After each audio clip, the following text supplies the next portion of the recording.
Halo, Assalamualaikum warahmatullahi wabarakatuh.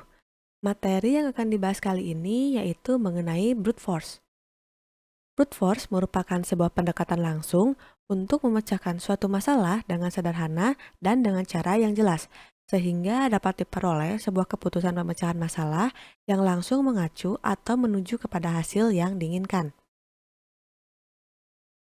Karakteristiknya, brute force umumnya tidak cerdas dan tidak efisien, karena ia membutuhkan jumlah langkah yang besar dalam penyelesaiannya. Namun, brute force membantu menemukan algoritma yang lebih cerdas dengan cara mencari pola-pola yang mendasar, keteraturan, atau trik-trik khusus. Brute force itu mudah diimplementasikan dan lebih relevan untuk input berukuran kecil. Namun di sini tidak ada batasan jumlah inputnya ya. Di sini terdapat kelebihan dan kekurangan dari brute force. Untuk kelebihannya, brute force itu dapat digunakan untuk hampir sebagian besar masalah karena sifatnya yang sederhana dan mudah dimengerti, sehingga dapat menghasilkan algoritma yang layak untuk beberapa masalah yang penting. Untuk kekurangannya, algoritma brute force itu cenderung lambat jika diberikan input yang besar. Dia tidak sekreatif teknik pemecahan masalah lainnya, karena sifatnya hanya mengumpulkan semua kemungkinan solusi. Dan metode brute force juga jarang menghasilkan algoritma yang efektif karena sifatnya yang lambat tadi. Berikutnya masuk ke exhaustive search. Exhaustive search merupakan teknik pencarian solusi menggunakan pendekatan brute force untuk masalah yang melibatkan pencarian elemen dengan sifat khusus, seperti permutasi, kombinasi, atau himpunan bagian dari sebuah himpunan. Untuk cara kerjanya, list setiap solusi yang memungkinkan.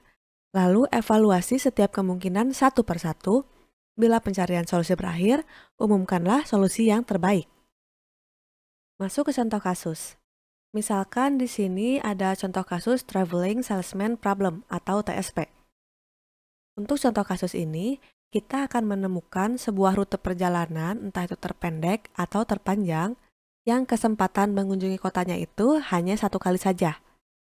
Misalkan, di sini kita diberikan 4 buah kota yang diketahui jarak setiap kota satu sama lain.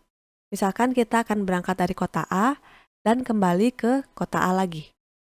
Untuk penyelesaiannya, kita list dulu semua kemungkinan perjalanan yang dilalui, lalu hitung bobot dari perjalanan tersebut. Sekarang kita akan coba kemungkinan perjalanan yang pertama.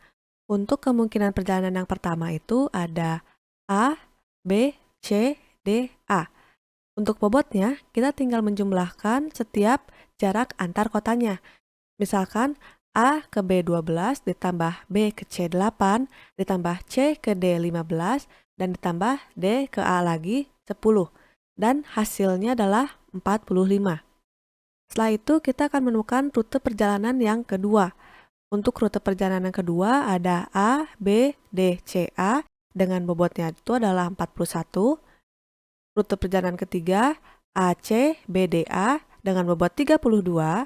Rute perjalanan keempat ada AC, DBA dengan bobot 41. Untuk perjalanan berikutnya ada AD, BCA dengan bobot 32. Dan untuk rute perjalanan terakhir ada AD, CBA dengan bobot 45. Karena kita akan mencari rute perjalanan terpendek, maka carilah bobot yang paling kecil nilainya. Untuk bobot yang paling kecil ada ACBDA dan ada ADBCA. Untuk kedua perjalanan ini merupakan solusi dari contoh kasus Traveling Salesman Problem ini. Misalkan jika dibalik, kita akan mencari rute terpanjang, maka cari saja nilai bobot yang paling besar.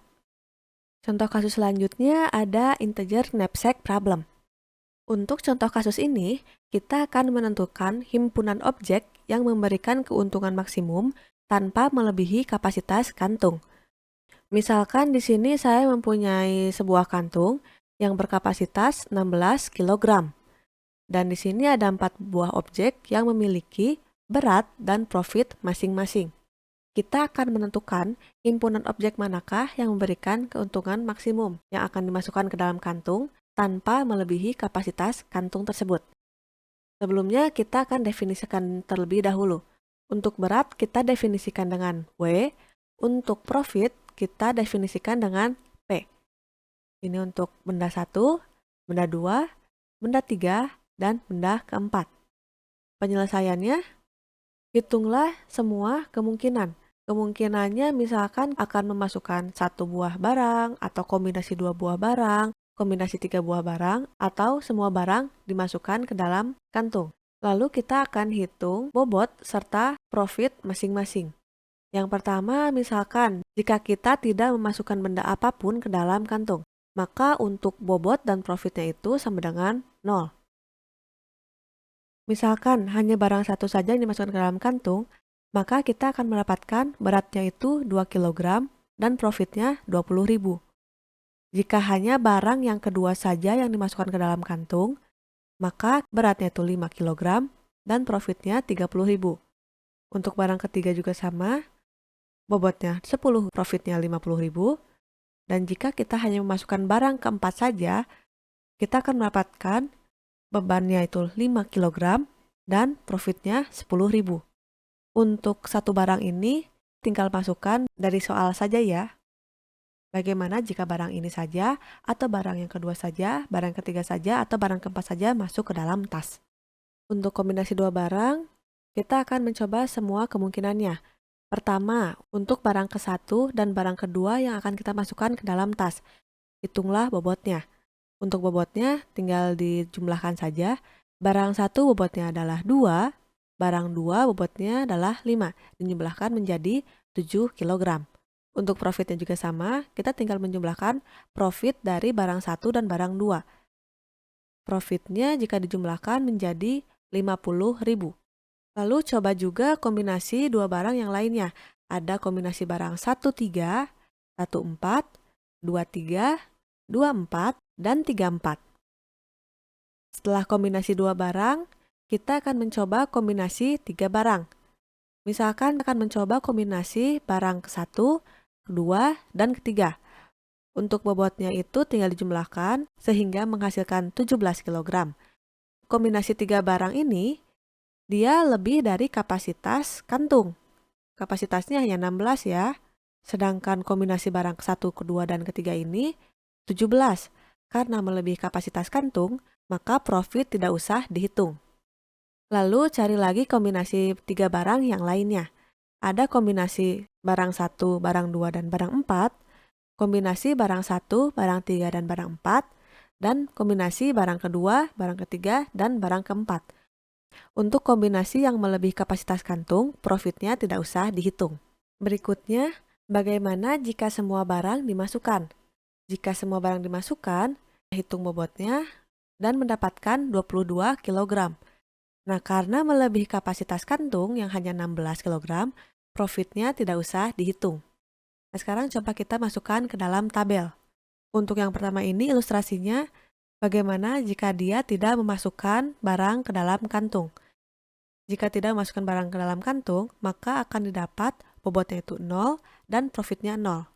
Untuk yang lainnya, bagian yang ini, bagaimana jika hanya satu barang saja yang dimasukkan?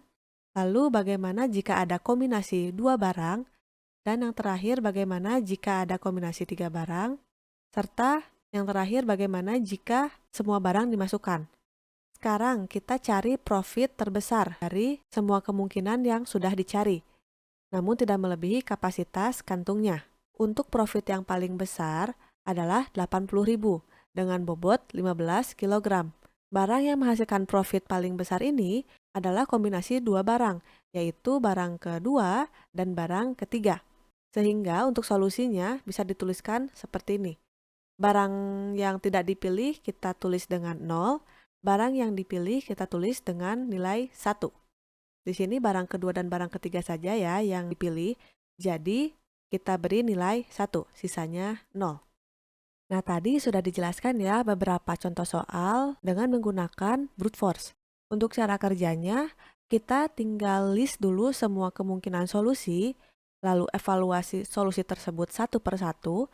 Setelah pencarian solusi berakhir, maka kita tinggal umumkan manakah solusi yang terbaik. Persoalan yang dikerjakan dengan brute force, dia pasti menemukan solusinya, namun tidak menjamin untuk keefektivitasannya. Karena Jika diberikan input yang lebih besar, maka dia cenderung lambat. Sekian untuk materi kali ini. Mohon maaf apabila ada kesalahan dalam penyampaian. Semoga ilmunya bermanfaat dan sampai jumpa pada materi berikutnya. Terima kasih. Wassalamualaikum warahmatullahi wabarakatuh.